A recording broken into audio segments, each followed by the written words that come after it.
¿Tiene ya sus hojas? ¿Ya fue por ellas? Si no ha ido por ellas, córrale. ¿Cuál es el tema? Ok, a ver, ayúdeme con su horario. ¿Alguien tiene su horario ahí? ¿A qué hora toca esa conferencia? A las 3. ¿Y tiene que terminar a las 4:30? Sale, así es que ya llevamos 20 minutos de retraso. Sale, le prometo que vamos a terminar a la hora, ¿sale? O sea, a las 4:30 para que estemos aprovechando. Pero usted se comió como 20 minutos de mi mensaje, ¿eh? Supo rico, ¿verdad? Sí. Bueno, ¿cuál fue el tema? ¿Qué es el tema con el que seguimos? Muy bien. No está ligado al tema de la mañana. El tema de la mañana está ligado a la última conferencia que voy a dar más tarde. Así es que esto es un tema específico, es un tema que comienza y cierra solito aquí. Así es que, ¿cómo preparar mi iglesia para la evangelización? Bueno, estoy pensando en Jesús. ¿Cómo preparó a Jesús a sus discípulos para movilizarlos hacia el trabajo de la misión? No sé ustedes, pero yo sigo disfrutando mucho escuchar al pastor Floriano hablarnos de la misión de Dios.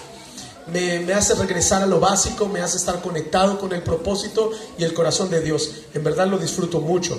Y yo espero que lo que ustedes están oyendo, a lo mejor algunos ya lo habían oído, lo abracen y lo reafirmen. Y otros que no lo habían oído lo piensen y lo vuelvan a pensar. Quiero que vaya en su Biblia, por favor, al libro de Juan. Lucas, capítulo 10.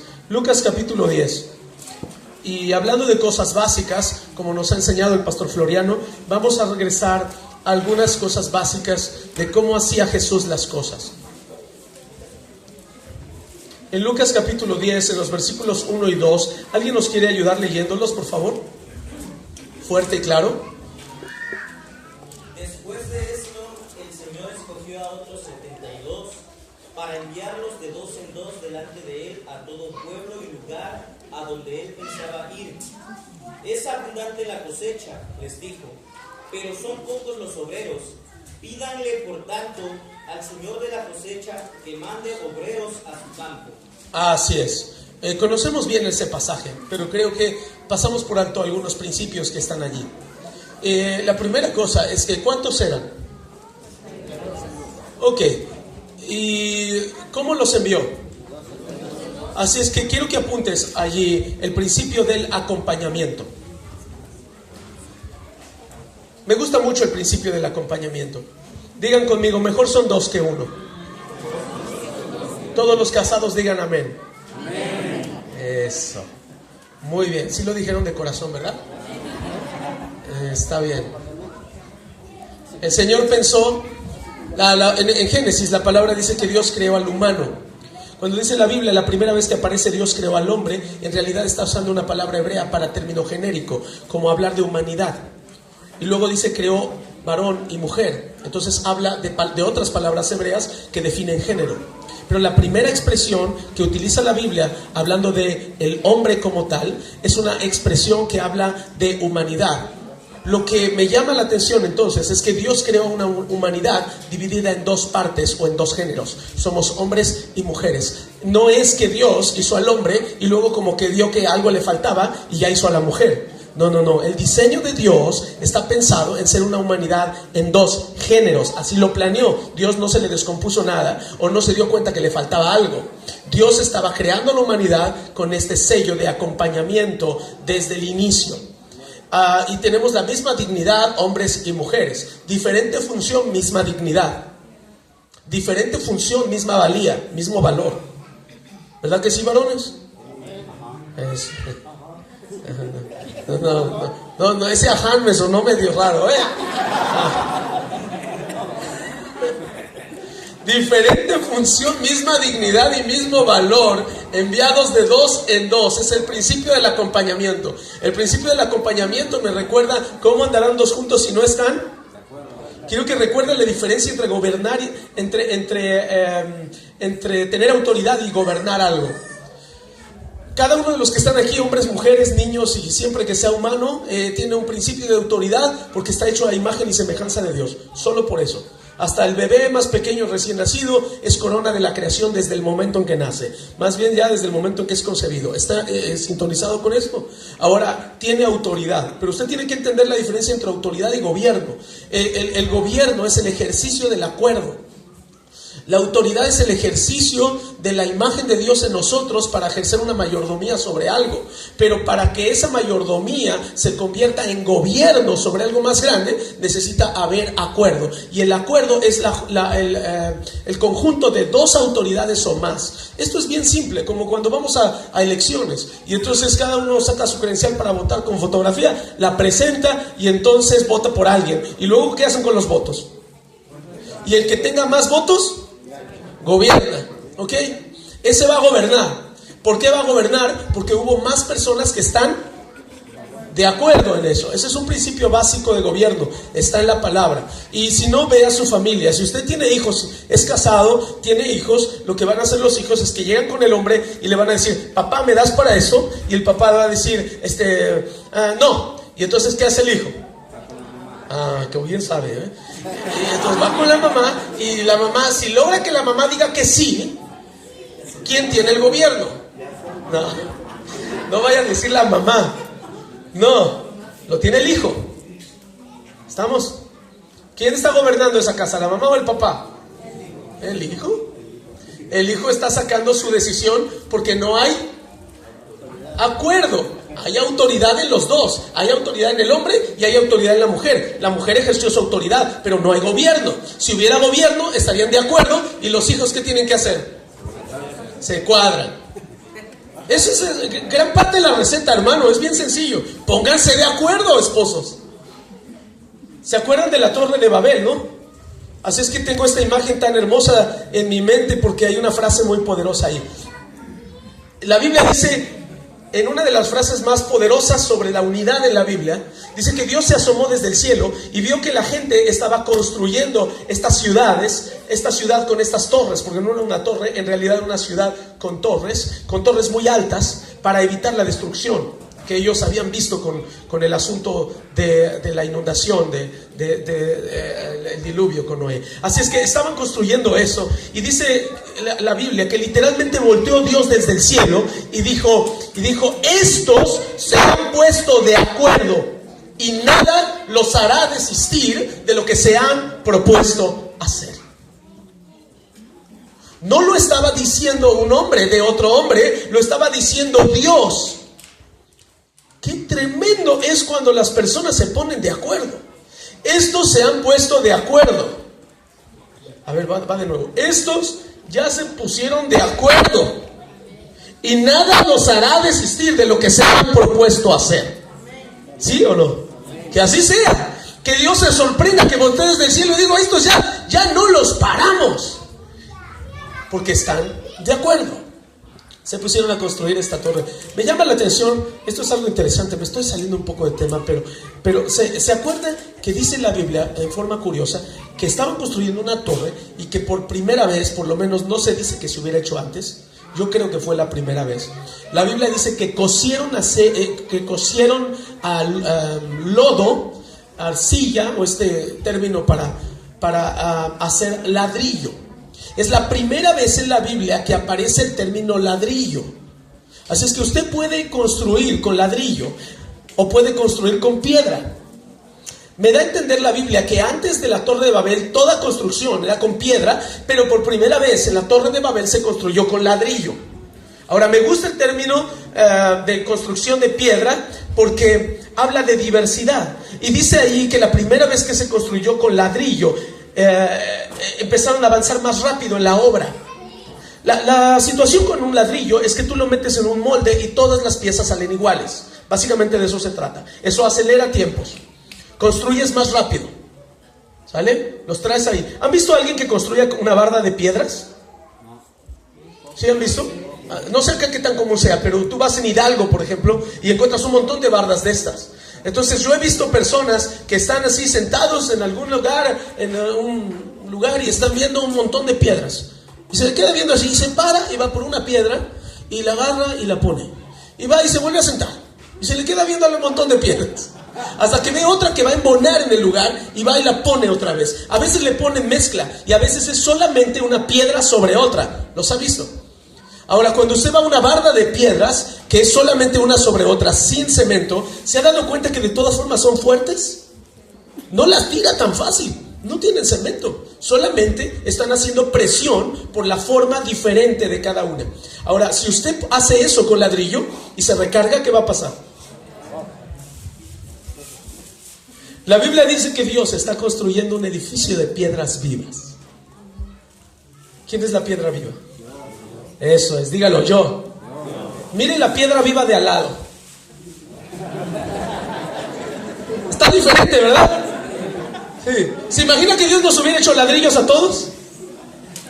Todos parejitos, todos igualitos, los mismos dones, las mismas características, la misma estatura, el mismo color de ojos. Pero Dios está edificando su cuerpo con piedras vivas. Me han cuestionado varias veces, ¿por qué la iglesia cristiana tiene tantos grupos? ¿Por qué no es la misma? Mire, la iglesia católica todos son iguales y tienen una sola cabeza. Y yo digo, bueno, porque a Dios le gusta construir con piedras vivas. Una piedra se llama bautistas, otra piedra se llama presbiterianos. ¿Sí son hermanos? Algunos lo estaban pensando, ¿será? Los pentecostales también. Mire, mi padre era presbiteriano. Mi madre era pentecostés. Mi esposa es de Asambleas de Dios. Mis hijos, quién sabe qué salieron, hermano. Así es que yo veo esto y me acuerdo del versículo que decía el hermano Floriano: la multiforme gracia de Dios. Tengo la bendición de trabajar con todas denominaciones y ver las hermosas diferencias del cuerpo de Cristo. Y veo cómo Dios está construyendo unidad, nos está enviando, no a pesar de nuestras diferencias, sino gracias a ellas. Nos está enviando de dos en dos a predicar su palabra a pesar de nuestras diferencias. No, gracias a ellas. La torre de Babel se construyó con ladrillo para ir más rápido. Pero déjame explicarte algo. Dios no tiene la prisa que tiene el hombre. Dios no tiene la prisa que tiene Satanás. ¿Cuántos de ustedes se casaron pensando que se estaban casando con la media naranja y terminó siendo como un limón y una toronja?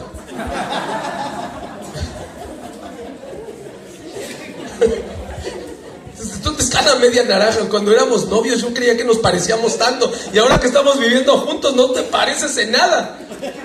Y entonces son piedras vivas y se están tratando de acomodar, y la fortaleza de ese matrimonio es lograr que salgan adelante con base en el acuerdo para ejercer un gobierno a pesar de sus diferencias, y muchas veces gracias a esas diferencias. Así es que ¿cuántos le dan gracias a Dios por las diferencias? Sí, hay unos hermanos muy diferentes. Hay unos que, ay Dios santo, son demasiado diferentes. Son hermanos como... Yo les digo que son hermanos con el ministerio de lija. Porque, mira, por ejemplo, esta madera está bien bonita, no se siente rugosa, pero por aquí pasa una lija, ¿no? Y entonces le talló hasta que quedó suavecita. Y pienso que algunos hermanos son como lija, porque uno pasa junto a ellos y le dan un raspón a uno. Sí, nada más lo ves y sientes su mirada y uy, te raspa. Su trato a veces es así, es rugoso. Y entonces cuando ves uno de estos hermanos, nada más lo ves que viene, ahí viene, y le das la vuelta. Pero Dios dice, no, vamos. Déjate tallar. Déjate tallar. Porque cada vez que tú estás en trato con Él, tú estás quedando más lisito. ¿Sí? Así es que volteen a ver a su hija, digo, su esposa. Amada lija. Lija mía. Entonces estamos siendo raspados por medio de las diferencias. ¿Sí, hermanos? Ay, miren, estoy saliendo del tema, pero esto de ir de dos en dos tenía su chiste. No era nada más el hecho de que Dios como que no sé, no le gustaba a uno, si le gustaba. Entonces es el modelo de Dios, hermano. Es el modelo en el matrimonio, es el modelo de acuerdo, es el modelo que Él nos está dando. Ya hablaron de trabajo en equipo aquí, entonces no me quiero detener más. Solamente le estoy diciendo que estamos de acuerdo, así estamos protegidos, estamos potencializados, porque la Biblia dice que uno echa fuera 1000 y 2. Uno echa fuera 1000 y 2 a 10,000, no a 2000. La Biblia dice: uno echa fuera 1,000 y 2 a 10,000. Eso es lo que le llaman sinergia. Es cuando el resultado es mayor que la suma de sus partes. Así es que el resultado que tenemos de ir tú conmigo y yo contigo es mucho mayor que el que tú tendrías solo, o el que yo tendría solo, o que simplemente sumáramos lo tuyo y lo mío. Se potencializa. Esto es sinergia. Y la Biblia habla de esto y dice: porque cuando uno cae, el otro le levanta, y cuando uno se enfría, el otro le calienta. ¿Se acuerdan de eso, no? Y los dos tienen mejor paga de su trabajo. Así es que la Biblia habla de sinergia, de este poder que potencializa cuando vamos caminando juntos. Así es que el primer principio los envió de 2 en 2. El segundo principio es que dice la Biblia que los envió a toda ciudad y lugar. Esto es el principio del alcance. Póngale allí alcance. Es el principio del alcance. El Señor no está diezmando sus misericordias con nadie. Él quiere que toda ciudad sea alcanzada, pero sabe que no toda ciudad responderá de la misma manera. Ciudad, pueblo o lo que sea, todo etnos, todo grupo étnico. No, este concepto de nación que en la Biblia aparece como el concepto étnico. Entonces, Él quiere que lleguemos a todos. De hecho, la Biblia dice que allá en el cielo habrá de todo etnos, de todo grupo étnico de la tierra. Adorarán al Cordero. Yo no sé cuántos habrá de cada uno, pero el Señor se va a asegurar de que de todo grupo étnico haya alguien salvo. Qué bonito es el alcance.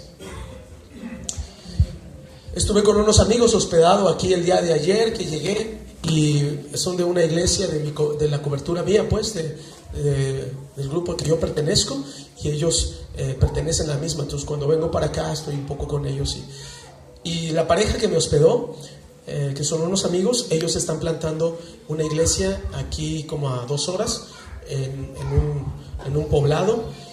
Y me estaban hablando de lo difícil que está siendo la experiencia, y de cómo acaban de matar a un pastor en el pueblo vecino, pero parece que al pastor del pueblo vecino lo mató la gente del pueblo donde ellos están evangelizando. Así es que hay mucha presión en esto. Y el Señor Jesús dijo: habrá algunos lugares donde no te van a recibir, así es que vas a tener que hacer algo. ¿Qué se hacía? Sacude el polvo de tus zapatos, sacude el polvo y muévete. Hay una historia que me llama mucho la atención, está en Marcos. Es una historia muy interesante, y le voy a confesar que muchas veces la leí y no entendía nada. Así es que es la historia de Jesús en un lugar llamado Betsaida, que está cerca de en una zona donde él trabajó mucho, ahí Capernaum y Betsaida, y esta zona muy interesante, porque de Betsaida era Andrés, era Pedro, era Felipe, si no me equivoco, eran de esa ciudad. Betsaida significa casa de pescadores, y ahí fue donde Jesús hizo la multiplicación de los panes y los peces, por lo menos una de ellas. Entonces es una ciudad muy interesante. La Biblia dice que Jesús hizo muchas cosas allí. Sin embargo, también dice, hay un pasaje que dice en Lucas: ay de ti, Corazín, y ay de ti, Betsaida, porque si en Tiro y en Sidón se hubiesen hecho los milagros que se han hecho en ti, ellos hace tiempo que se hubieran arrepentido. Así es que eso no habla bien de estas ciudades. Parece ser que no eran unas ciudades que estuvieran recibiendo todo lo que Dios tenía para ellos. Estaban recibiendo cosas, pero no estaban perfeccionando esas cosas. No estaban yendo al nivel superior. Y el Señor ha alcanzado Oaxaca, y ha alcanzado ya hay cristianos en cada estado de la República, gloria a Dios. Pero sabemos que todavía hay muchas poblaciones que no tienen. Y hay algunos que tienen la presencia de Dios, pero sabemos que lo que está pasando ahí no es todavía ni la sombra de lo que Dios quiere hacer. Él quiere hacer algunas cosas. La Biblia dice que Jesús, estando de gira en Betsaida, le trajeron un ciego. Quizá alguien de por allá pensó algo como: oye, Jesús está, el Mesías o el Rabí está acá en este pueblo, ¿por qué no vamos para que te toque y te sane? Porque la Biblia precisa que él no era de Betsaida, sino que lo trajeron a Betsaida. Y cuando llega, muy interesante, Jesús toma saliva y lo toca, y no sana. No sana bien. La Biblia dice que le pregunta: ¿ves? Y dijo: sí, pero veo a los hombres como árboles que caminan. Entonces yo le preguntaba a Dios: ¿por qué está pasando eso? Es el único caso en la Biblia que yo veo que Jesús hace un milagro que se está quedando a medias, y Dios no hace las cosas a medias. ¿Por qué no estaba siendo perfecto el milagro desde el inicio? ¿Se había puesto a pensar en eso? Y entonces vuelve a tocarlo y entonces le dice, ¿ya ves bien? Vuelve a hacer el mismo movimiento de tocar sus ojos, y entonces él ve bien. Pero yo le preguntaba a Dios, ¿por qué? ¿Qué pasó aquí? Era cuestión del hombre, ¿qué pasó allí? Y el Señor me mostraba en el pasaje que tenía que ver con el lugar. La Biblia dice que cuando trajeron al ciego, lo primero que dice la escritura es, y sacando al ciego de la ciudad, no hizo el milagro allí. Imagínese que alguien viene con usted y le dice, quisiera que oraras por mí porque estoy enfermo, y usted sabe, cree firmemente que Dios lo puede sanar, pero le dice, vamos a salir de Oaxaca para que pueda orar por ti. Raro, ¿no? Y entonces sacó a este ciego del lugar de Betsaida, lo llevó afuera y allá hizo el milagro. Y fíjese que termina diciendo el pasaje, después de que lo sanó y terminó la obra completa, le dijo, solamente te digo, no regreses a la ciudad. Así es que no tengo ganas de profundizar mucho esto, porque solamente le estoy hablando del alcance, ¿ok? Pero yo estaba entendiendo esto de parte de Dios y quiero que se lo grabe. Hay cosas que Dios no puede perfeccionar en el mismo lugar donde comenzaron. Escucha esto, hay cosas que Dios no puede perfeccionar en el mismo lugar donde comenzaron. Hay cosas que comenzaron en cierta área en tu vida y no podrán ser perfeccionadas allí. ¿Han oído el pasaje que dice, dejará el hombre a su padre y a su madre y se unirá a su mujer? Digan todas las mamás, amén. Okay. Entonces, cuando llega el hijo y la hija se va a casar y la mamá lo agarra y dice, vámonos, fuera. Tenía una maestra que fue una madre espiritual para mí. Sus 4 hijos, ella tuvo 3 hijas y un hijo, y sus 3 hijas cuando se casaban las despedía en la puerta de blanco, todos las abrazaba. Te felicito, hijita, no llores, esta ha sido tu casa hasta este día. Gracias, mami, cómo te he amado, te amaré siempre. Sí, gracias, mami, ve adelante, hasta hoy has sido y siempre serás bienvenida en esta que fue tu casa, pero ya no es tu casa. Mamá, ya no. A partir de ahora tú vas a hacer tu casa con tu marido. Entonces me contaba una de ellas, dice, y mi mamá lo cumplía, porque un día yo me enojé me dijo el nombre de su esposo, y yo regresé triste, llorando, deshecha, y ella me recibió, ¿qué tienes? Tuve un problema con él, es que es así, y ya le dijo, ay, no, cálmate, y mira, ¿quieres comer? Sí, te hago un caldito, y se me sirvió de comer, me dio un té, me pasó al cuarto, me durmió, y ya estaba ahí relajada en el que había sido mi cuarto y el que era mi cama, y cuando eran como las 8 de la noche, se pasó y decía, mijita, ¿ya? ¿Ya qué, mamá? Pues ya ve con tu marido. Mamá, pero no viste todo el problema que tuvimos. Pues sí, ya descansaste, ya oré por ti, ya comiste, ahora ve. Porque hay cosas que no pueden ser perfeccionadas en el lugar en el que comenzaron. La Biblia dice, dejará el hombre a su padre y a su madre y se unirá a su mujer, y entonces allá será perfeccionado. Versión mía, ¿vale? Entonces con tu lija serás perfeccionado.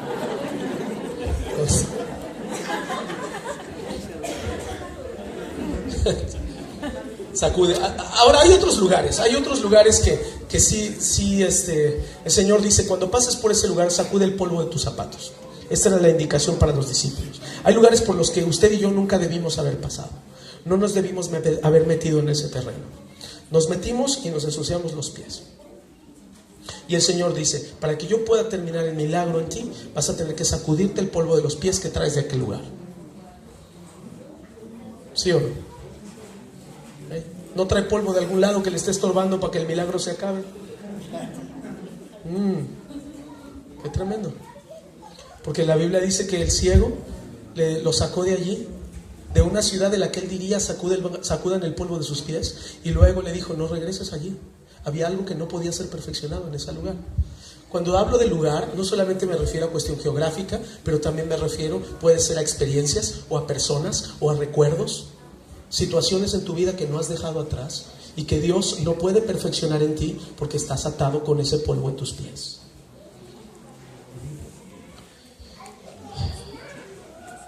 ¿Cuántos quieren que Dios sacuda el polvo de sus pies? Vamos a salir de ahí. Sacude todo. Y de una vez que nos lo lave, ¿no? ¿Sí o no? ¿Se acuerdan del lavado de pies? ¿Se acuerdan de Pedro? Le está lavando los pies a todos la última noche. Jesús, en un acto de honor. Y entonces Pedro, con una actitud como de humildad: Señor, no me vas a lavar los pies a mí. Y entonces Jesús le contesta: si no te lavo los pies, no tendrás parte conmigo. Lo siento, hasta la cabeza. Bien humilde él, ¿no? Entonces Jesús le contestó algo muy interesante. Le dijo: aquel que está limpio no se necesita que se le lave nada más que los pies. Y esto tiene una aplicación, porque el polvo con el que se ensucian los pies representa la naturaleza caída en la Biblia. Polvo eres y al polvo volverás. ¿Sí? Y el aguijón del pecado es la muerte, y la muerte es polvo que fue y polvo y que regresa al polvo. No estábamos diseñados para regresar al polvo, estábamos diseñados para la gloria. Pero el pecado nos llevó al polvo de nuevo, y ahora está el polvo ahí, y bueno, eso es símbolo de la caída. Por eso Satanás, dice la Biblia, te vas a arrastrar sobre el polvo y vas a comer polvo todos los días de tu vida. Hay un aspecto teológico muy interesante en ese pasaje, porque Satanás solo vive del polvo, vive de la caída. Pero bueno, el punto ahora es que sacude el polvo de tus pies. Hay cosas que tienes que dejar atrás, hay hábitos que tienes que dejar, hay lugares que tienes que dejar, hay personas que tienes que dejar para ser perfeccionado. Jesús está diciendo: esto les va a pasar. Y yo creo que como ministros a veces nos rechazan. Esto sabía Jesús que les iba a pasar. Van a llegar a una población, a una colonia, a una casa, a una familia, y los van a rechazar. Tienes que sacudir el polvo. Significa, no te lleves contigo la carga emocional del rechazo. De hecho, esta palabra que Jesús le dio a los discípulos la practicó Pablo. La Biblia dice en el libro de los Hechos que en Antioquía de Pisidia Pablo sacudió el polvo de sus pies, porque ahí fue rechazado, cumpliendo lo que seguramente los discípulos le habían dicho, que les había dicho Jesús. Así es que en este acto, no tanto de desprecio, sino de desprendimiento, de dejar las cosas a Dios, el Señor le está diciendo: váyanse a todos los lados que puedan, pero vean quién los recibe y quién no los recibe. A veces, hermano, parece que agarramos manda con una familia hasta que reciba. Bueno, no quiere. Tienes 2 rodillas, ora por ellos y ve a otro lugar donde sea recibida la palabra. Busca al Hijo de Paz. Hay lugares donde se recibe. Así es que vamos siendo conscientes de la receptividad de otros. Vamos siendo conscientes también de nuestros propios prejuicios. Yo veo que aquí Oaxaca tiene ¿cuántos municipios? ¿500 qué? Santo, ¿por qué tanto municipio aquí, hermano? Está grande. Dios, porque está grande. Chihuahua está también bastante grande, no tienen tanto municipio. Pero lo que yo veo es que la diversidad étnica, la diversidad cultural en Oaxaca es tanta. Y a veces puede haber tanto prejuicio entre una zona y otra, ¿no es cierto? Y cuando esto pasa a la iglesia, qué difícil es continuar con la evangelización y el discipulado. Es el estado de la República con más diversidad étnica y también con más idiomas. Dialectos dirían algunos, pero no son idiomas en el sentido estricto. Entonces tenemos estos prejuicios que vencer. Así es que necesitamos que Dios nos impulse a seguirnos moviendo a donde sea. Y cuando yo veo un lugar con 570 municipios, voy al principio número 3, que dice: y la mies es mucha y los obreros. Es el principio de la intercesión, porque dice: ustedes van a tener que aprender a interceder. Es interesante que la Biblia no está diciendo: más trabajo, échenle más ganas. Si la mies es mucha y los obreros pocos, rogad al Señor de la mies que envíe obreros a su mies. No está diciendo solamente vayan y trabajen el doble, está diciendo oren más. Oye lo que digo, ya nos hace falta trabajar más, pero la realidad es que esto es tan grande que Dios dice: ustedes no tienen los recursos, ni humanos, ni materiales, ni espirituales en el sentido personal para hacer todo el trabajo, pero yo sí los tengo. Cordón de 3 dobleces. ¿Cuántos creen que necesitamos al Señor en esta obra que tenemos enfrente? Yo creo, hermano, que tenemos que reconocer algo. Oaxaca no puede ser evangelizado en nuestras fuerzas. No importa cuántas cruzadas hagan ustedes, hay que hacer nuestra chamba. Pero la realidad es que ese trabajo, dice la palabra, empieza con las rodillas. Si tienes que sentir esto, como yo lo siento.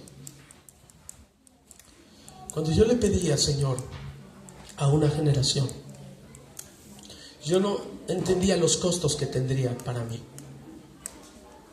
Y en la medida en que ha avanzado el ministerio, me he dado cuenta de que lo que Dios está tratando de hacer a veces es poner pesos sobre mi corazón, sobre mi espíritu, para que yo sienta algo parecido a lo que Él está sintiendo cuando vea la otra generación que está perdida.